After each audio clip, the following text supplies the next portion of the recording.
What was the original plan for creation? This is perhaps the most fundamental and bold question we can ask.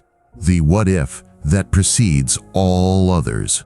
Before empires, wars, and inventions, before history itself as we know it, a project existed. A blueprint for humanity and the planet that was radically altered. On our journey today, we're not just going to speculate. We're going to use our AI simulation to reconstruct and visualize this lost timeline, the world that would exist if the event known to Western culture as the Fall had never happened. We call it the Divine Project, a world without a fall. Prepare yourself, because what we're about to explore isn't just a lost paradise, but a trajectory of existence so different from our own that it will challenge your very definition of what it means to be human.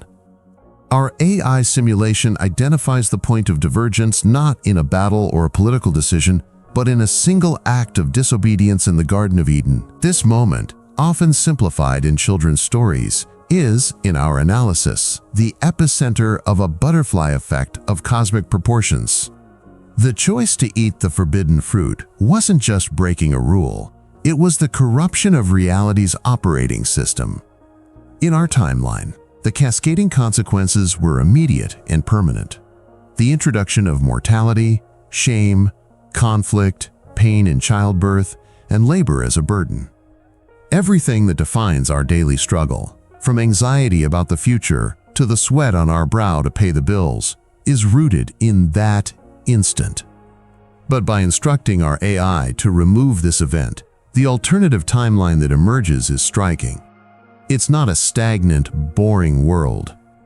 On the contrary, it's a world of exponential dynamism and purpose, just one headed in a completely different direction. In the original plan, humanity wasn't created to be passive servants or mere spectators of divine beauty. The simulation reveals a much deeper concept. We were designed to be co-creators, junior partners in the ongoing expansion and embellishment of creation. Imagine not just living in paradise, but being tasked with cultivating it, expanding it, and understanding it on a fundamental level. Work would exist, but not as we know it. It wouldn't be a means of survival, but the purest expression of art and worship. The AI shows us images of humans shaping landscapes with the same intimacy a sculptor has with clay, not through machines, but through an innate understanding of the laws of physics and biology. The naming of the animals, as described in Genesis, wouldn't be an act of cataloging, but one of deep communion, of understanding the essence of each living being and its role in the cosmic ecosystem. The sensory and psychological experience of this world would be almost unrecognizable to us. Imagine waking up without the slightest shadow of anxiety, without the voice in your head listing tasks, fears, and regrets. The simulation translates this as a constant state of full presence. The air you breathe isn't just oxygen. It seems to vibrate with potential and life. The sunlight doesn't just illuminate, but seems to nourish your skin in a way that goes beyond vitamin D. Silence isn't empty, but filled with a non-verbal communication, a sense of connection with everything around you. The absence of the knowledge of evil wouldn't mean naivete, but a clarity of purpose so intense that doubt and cynicism would simply have no room to germinate. The focus of life wouldn't be on becoming, but simply on being in its fullest expression, moment by moment. But this grand plan, this divine partnership, wasn't just an abstract idea floating in the cosmos. It had a command center, a pulsating heart from which all this creative energy emanated and to which it returned. A place that wasn't just a beautiful garden, but the very gravitational, spiritual, and physical center of the planet. What would this place be like in practice? What was its true function? And how would it sustain the development of all humanity and the planet? That's where our simulation is taking us now. To the heart of the Divine Project. The garden, as the spiritual and physical center of the earth, wasn't just a geographical location, but our planet's singularity point, heaven's embassy on earth. Forget the image of a simple, fenced-in orchard. Think of it as the beating heart of the Divine Project, a nexus where the laws of physics and metaphysics met and became malleable. Our AI simulation shows us that Eden wasn't an isolated place, but the epicenter of a vital energy network. The famous river that flowed out of Eden to water the world, for example, wasn't just water.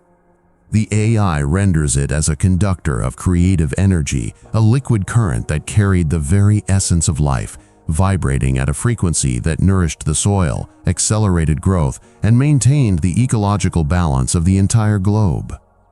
Being in the garden wasn't like being in a park, it was like being in the engine room of creation, feeling the constant hum of divine power flowing beneath your feet and in the air you breathe.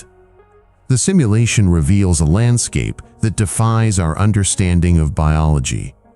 The flora doesn't just photosynthesize, it emits its own light, a soft glow that pulses in sync with the day and night cycle, creating a light show that would make the aurora borealis look like a trivial event. The air has a scent we can't replicate.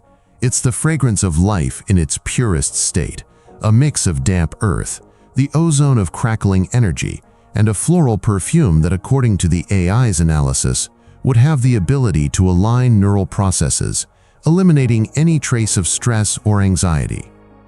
At the center of it all, the tree of life isn't just a tree.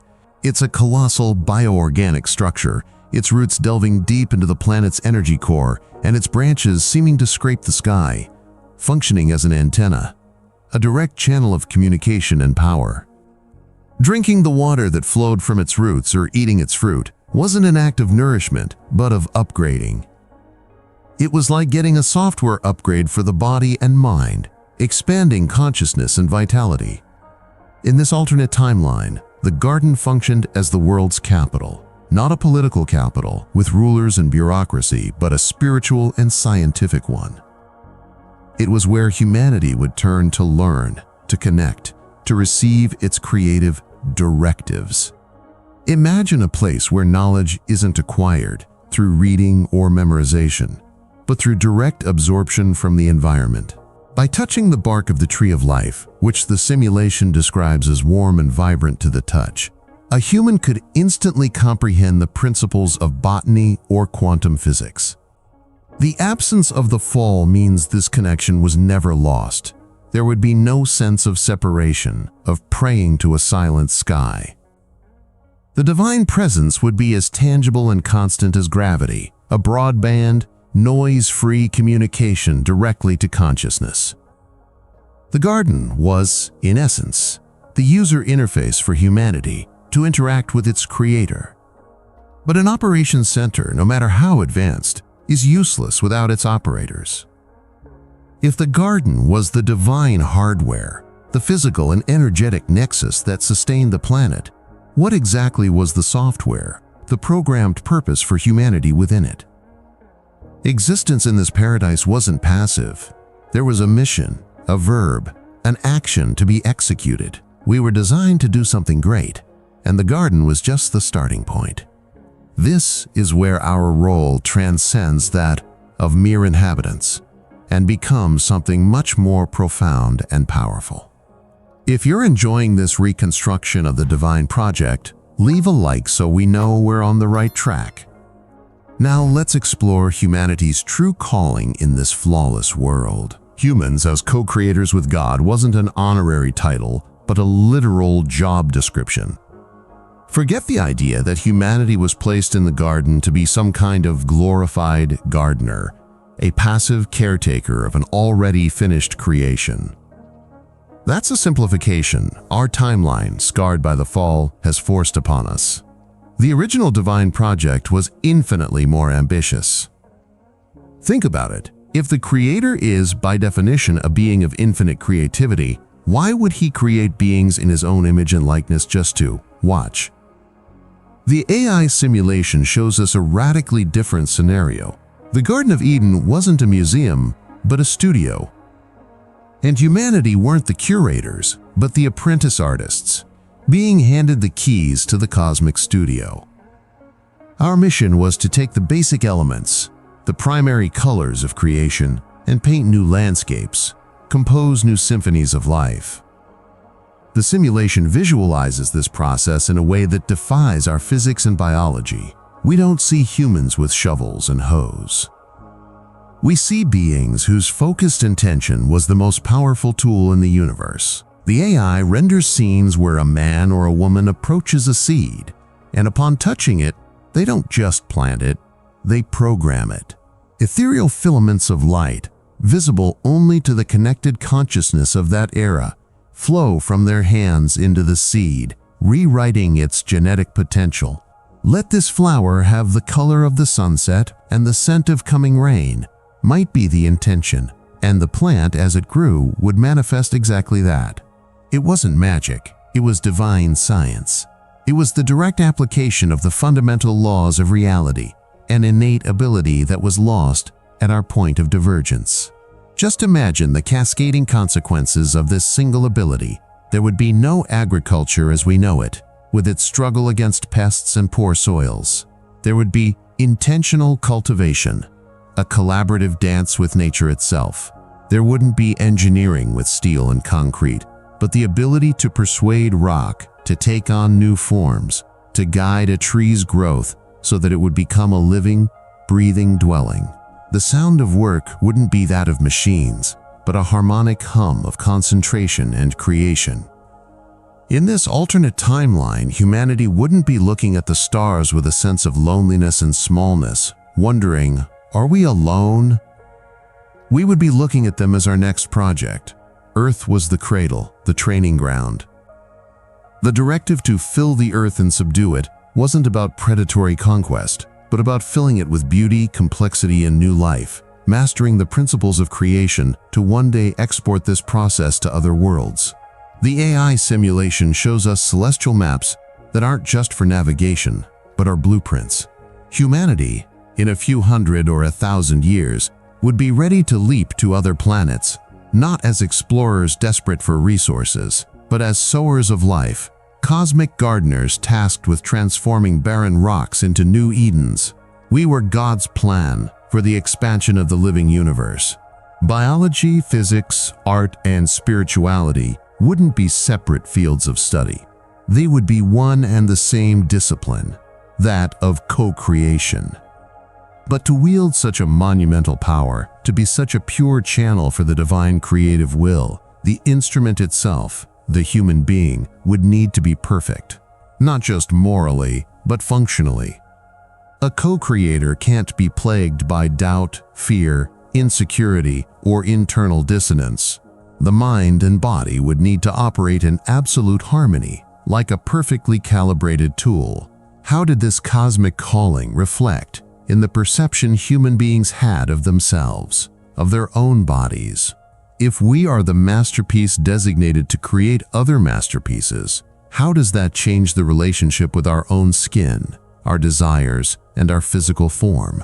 It is here that the absence of the fall reveals one of its most intimate and profound consequences. The absence of shame in the body as a divine expression then becomes not a matter of morality, but of functionality. Think about it. If your purpose is to be a direct channel for cosmic creativity, a co-architect of reality, your very being cannot be a source of dissonance.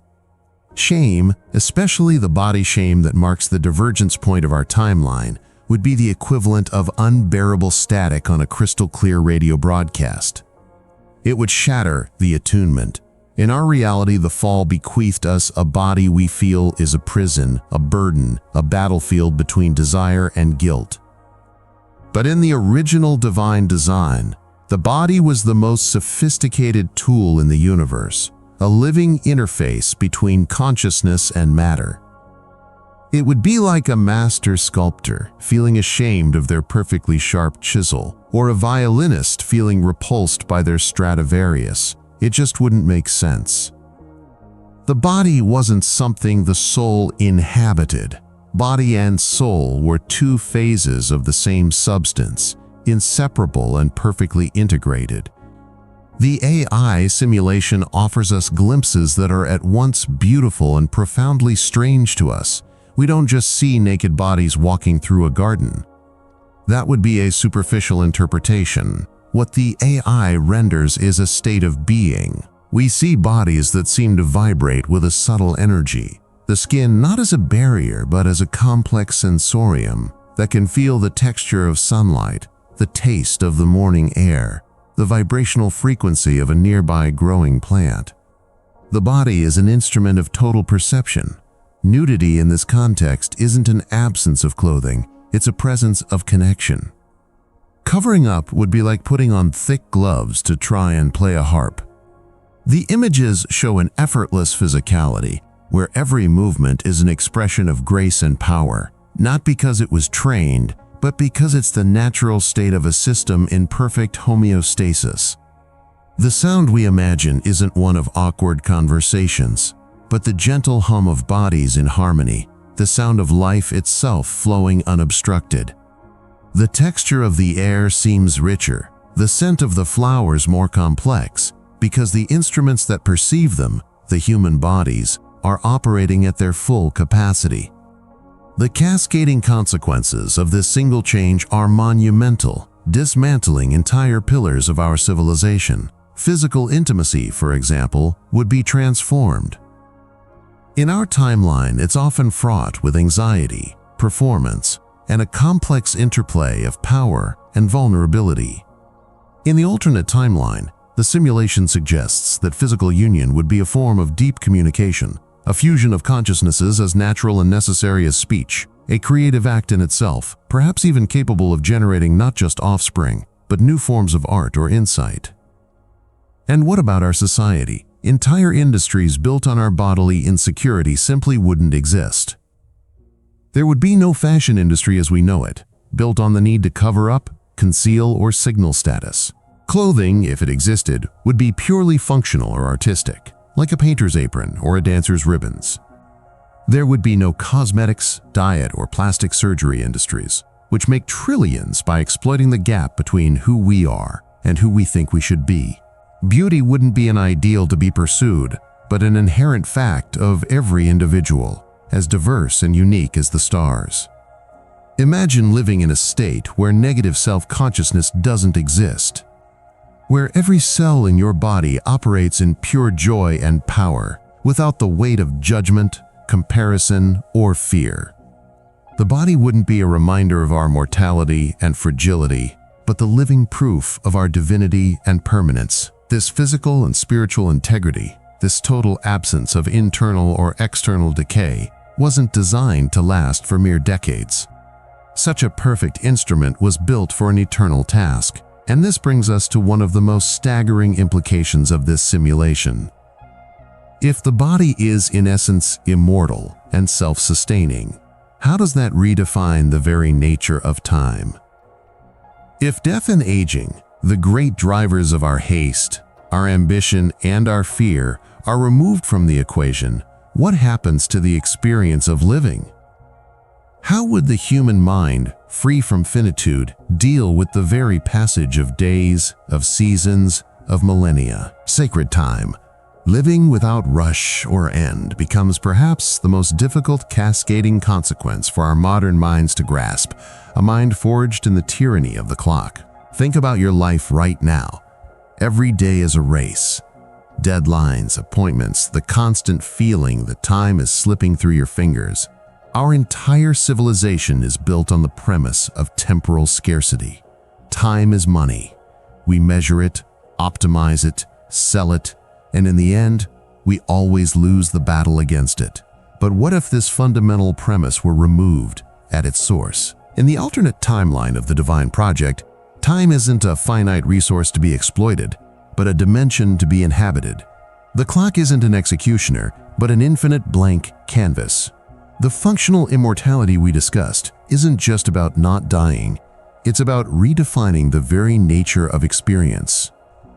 The AI simulation shows us a pace of life that, to us, would seem like a poetic and almost maddening slow motion.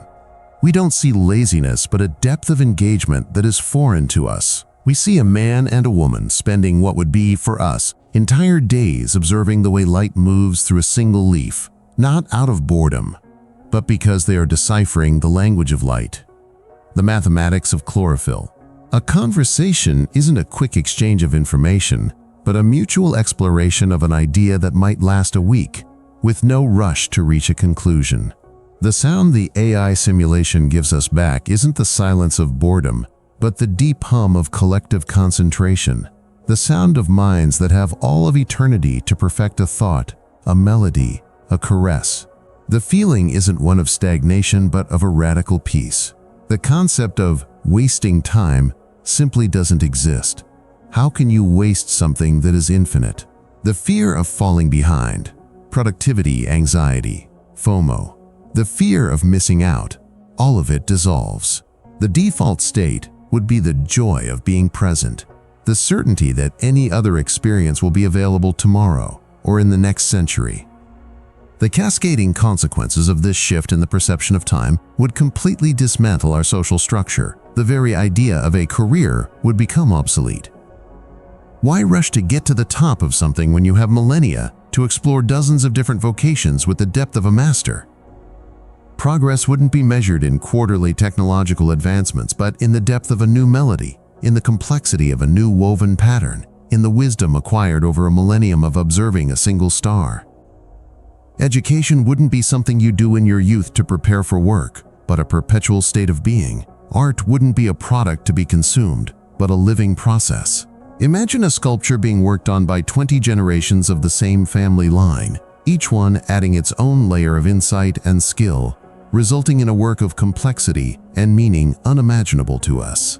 The rush, that invisible engine behind so much of our innovation but also so much of our anxiety and superficiality, would be replaced by patience as the greatest of virtues. This new temporal cadence, this dance with eternity, couldn't exist in isolation, like a bubble of human serenity in an indifferent world. Human consciousness, now attuned to geological and cosmic rhythms instead of the ticking of a clock, would be deeply intertwined with its environment. Endless life within a world that still operates under the law of decay and destruction would be an unbearable dissonance. If the human body, the microcosm, was designed for permanence and harmony, what does that imply for the macrocosm, the natural world around it? Would this internal harmony be reflected in the external world? If aging and death were removed from the human equation in this divine project, what does that mean for the very cycles of nature that surround us? Would the beauty of a flower still be tied to its imminent death, or would the cosmos itself operate under a new law? Natural cycles free of pain or destruction thus become the logical answer and the most profound cascading consequence of human inner peace. The question we left hanging was whether an immortal humanity could coexist with a natural world operating under the law of decay. The answer, according to the Divine Project's AI simulation, is a resounding no. Harmony wouldn't just be an internal state for humans, it would be the very physics of Eden. What our minds, shaped by Darwinian struggle, call the law of the jungle, the brutal competition, predation, disease, fetid decomposition, would be seen in this alternate timeline as an anomaly, a bug in the system, a corruption of the original code. Here, the law is that of the garden, cooperation, symbiosis, and a life cycle that celebrates transformation instead of mourning the end. Our AI simulation transports us to a forest that breathes with a tranquility that defies our biology. The images it generates are of a bewildering beauty. We see a great feline with the musculature of a lion but without the hunter's tension in its eyes. It doesn't stalk, it rests beside a deer, and the exchange between them isn't one of predator and prey, but of shared warmth. The sound the AI recreates isn't the tense silence before an attack, but a low, resonant hum, almost musical, as if the very atoms of the air were vibrating in harmony. The simulation allows us to feel the texture of the moss under our feet. It's not damp and prone to rot, but velvety, dry, and releasing a scent that blends earth and ozone, the smell of pure life without the counterpoint of death.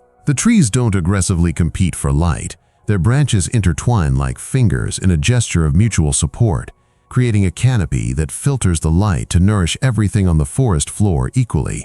It's an ecosystem designed not for the survival of the fittest, but for the exaltation of all life. So how would this work in practice? What happens to an animal that reaches the end of its cycle, or a flower that completes its bloom? Here, the Divine Project simulation shows us its most radical concept, the absence of decay and pain.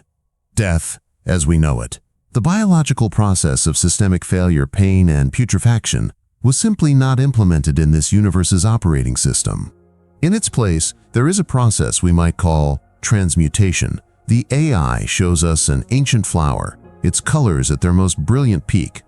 Instead of withering and falling, its petals slowly dissolve into particles of light, releasing their essence, their fragrance, back into the environment as a final blessing. We see a millennial tree that, instead of toppling and rotting for centuries, slowly becomes translucent, its wood transforming into a crystalline structure that continues to refract sunlight in beautiful ways, serving a new aesthetic and functional purpose.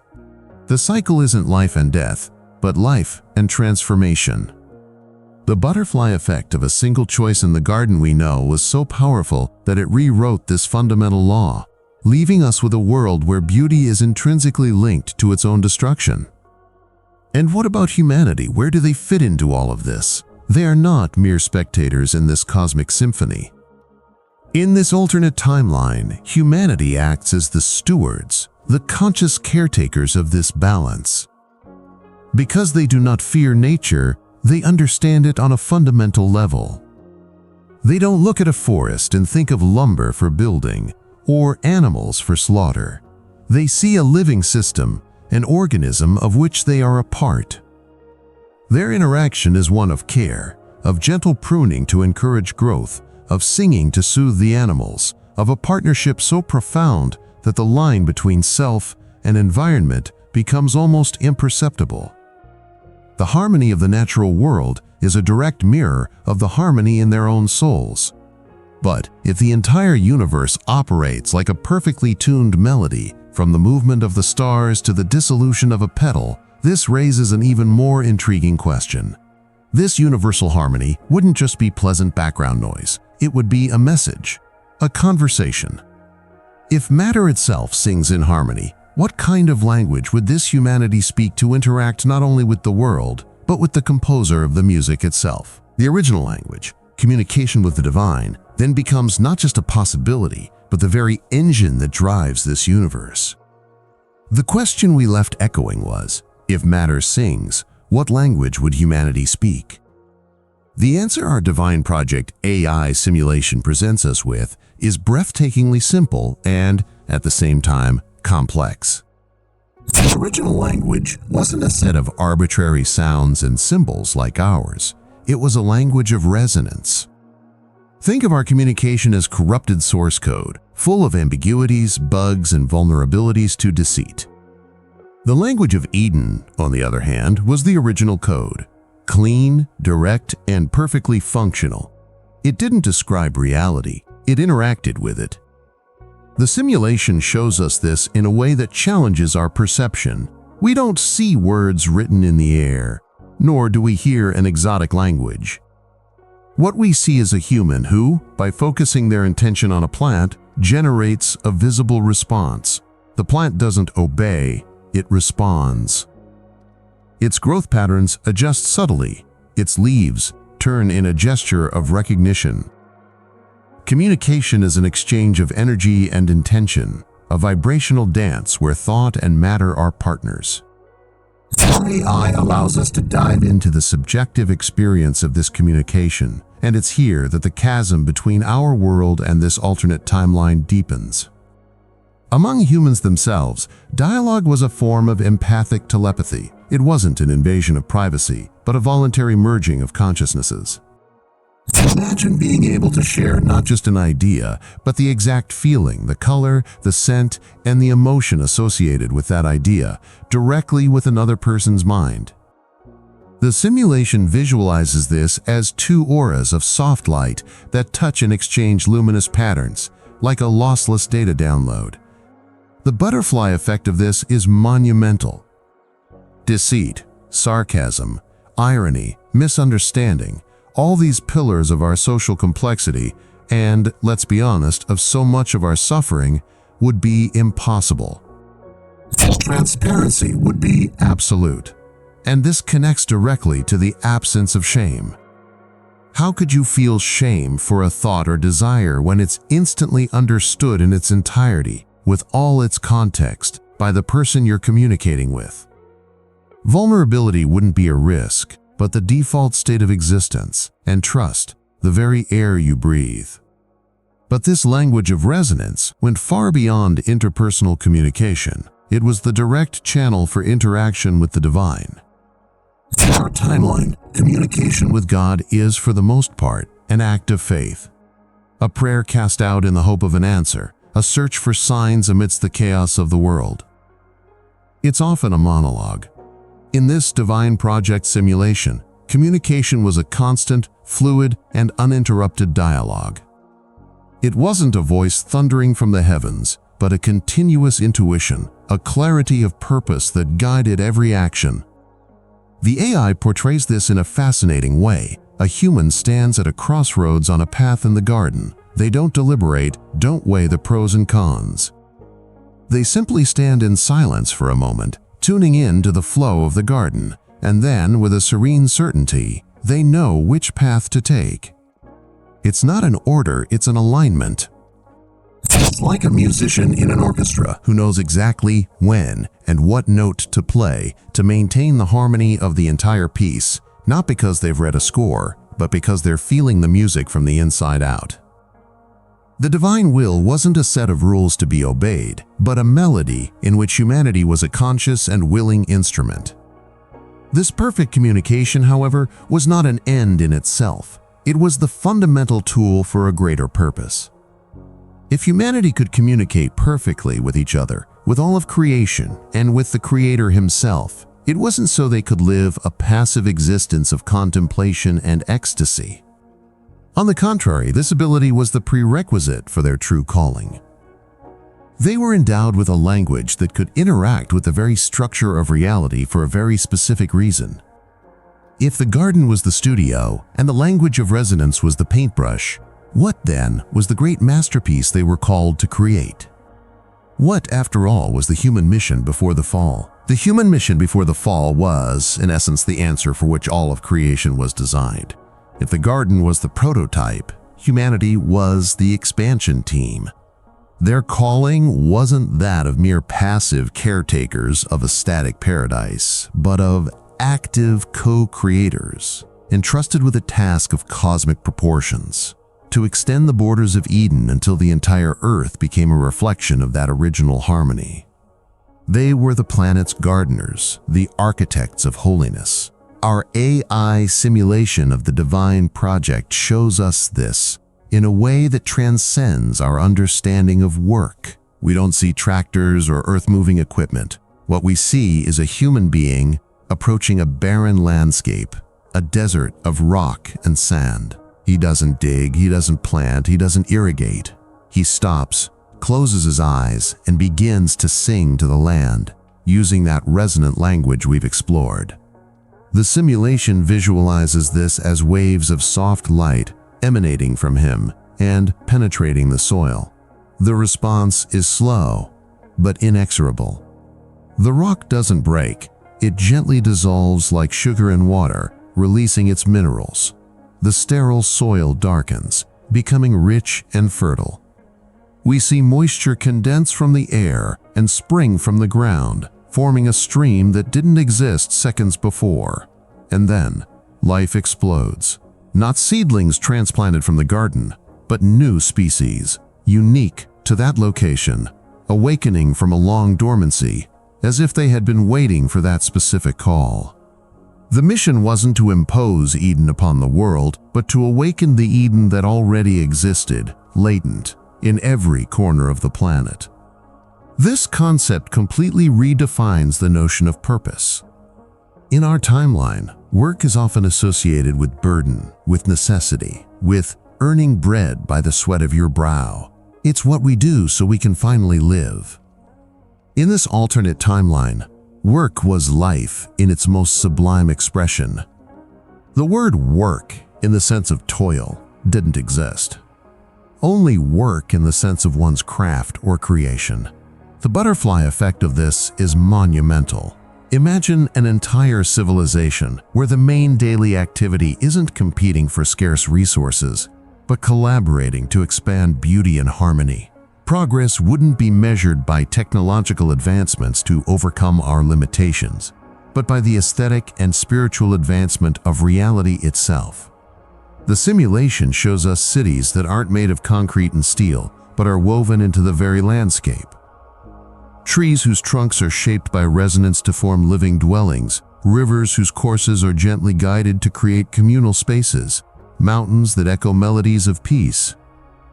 There would be no pollution, deforestation, or mass extinction, as humanity wouldn't be in conflict with nature, but would be its awakened consciousness, its conductor. Joy wouldn't come from acquisition, but from creation. Each day would be a new brushstroke on the masterpiece that was the world. But this, as we know, isn't our timeline. This journey through the Divine Project is a voyage to a past that never was, an unfinished symphony. The point of divergence we call the fall wasn't just an act of disobedience. It was the voluntary resignation from the position of co-creator. It was the moment the source code of reality was corrupted, the resonant language was lost, and perfect communication fragmented into the thousands of confusing languages and silent prayers we know today. By abandoning the mission, humanity didn't just lose the garden, it lost itself. We live in the cascading consequences of that single moment. Our search for purpose, our art, our science, our need to connect with each other and with something greater. Perhaps all of this is a distant echo, the cellular memory of that great work we left half-finished. The AI simulation dissolves, and we return to our reality. A world of fragmented beauty, but a world that still bears the fascinating and tragic scar of that lost potential. This exploration forces us to look at our own world differently, not as a failed project, but perhaps as a challenge.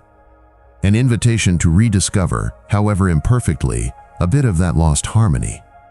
And now I ask you, what detail or consequence of this alternate history of the Divine Project did you find most impactful? The telepathic communication, the body without shame, or this cosmic mission to expand paradise? Share your thoughts in the comments. If you, like us, are fascinated by these journeys that challenge what we know about the past and present, subscribe to the channel and hit the notification bell. Together, we'll continue to use the power of artificial intelligence to explore the pasts that never were and to better understand the fragile and extraordinary timeline we call our own.